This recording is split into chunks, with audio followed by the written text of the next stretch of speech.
pepatah Arab menyampaikan, hiduplah kamu dengan cara kamu ingin dimatikan. Kalau kamu ingin meninggal dunia dalam keadaan taat kepada Allah, maka hiduplah dalam keadaan taat. Kalau kamu ingin meninggal dunia dalam keadaan sholat misalnya, maka cintailah sholat dan sering-seringlah melakukannya.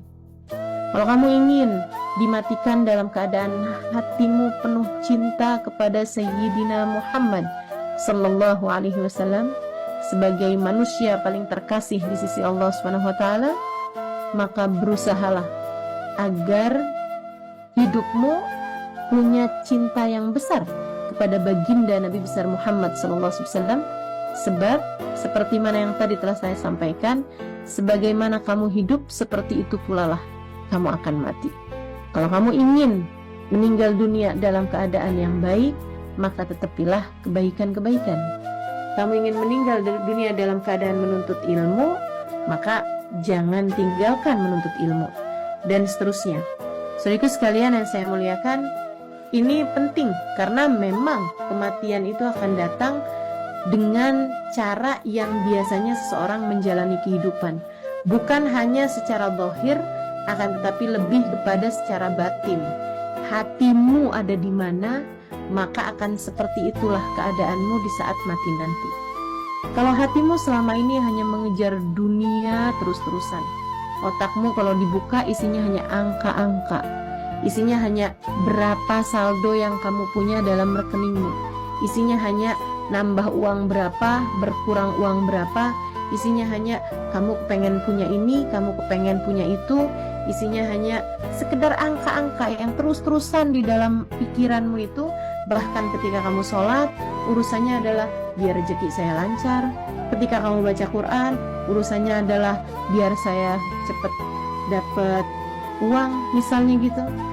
Ketika kamu mengerjakan sholat duha misalnya, pengen biar cepat dapat mobil misalnya, cepat pengen punya rumah sendiri misalnya, hanya berisi harta dunia, hati kamu hanya berisi harta dunia, maka jangan salahkan siapa-siapa.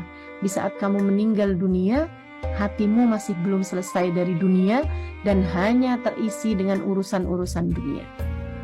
Tidak ada rahmat Allah Subhanahu wa ta'ala menantimu pada saat itu. Dan dunia yang kamu perjuangkan sampai sedemikian rupa, tak ada sedikit pun yang kamu bawa. Teman-teman saudaraku sekalian yang saya muliakan, pastikan bahwa di saat kamu meninggal dunia, hatimu punya cinta kepada Allah, hatimu punya cinta kepada Rasulullah Muhammad sallallahu alaihi wasallam, hatimu punya cinta kepada orang-orang yang kamu berharap dapat berkumpul dengan mereka di hari akhirat nanti, karena kamu tahu mereka adalah orang-orang yang saleh, karena kamu tahu mereka adalah para ulama-ulama Allah Subhanahu wa taala, karena kamu tahu mereka adalah para kekasih-kekasih Allah Subhanahu wa taala. Pastikan hati kamu memiliki rasa yang seperti itu di saat kamu meninggal dunia. Dan untuk itu, di sisa hidup yang entah tersisa berapa ini, mari kejar rasa itu teman-teman. Tanyakan dalam hatimu, adakah ia sudah mencintai Nabi Muhammad? Karena sering saya sampaikan kepada teman-teman dimanapun dalam kajian-kajian, jangan berani mati tanpa bawa cinta kepada Nabi. Masalahnya berat, masalahnya susah. Siapa yang akan memberimu syafaat di sana?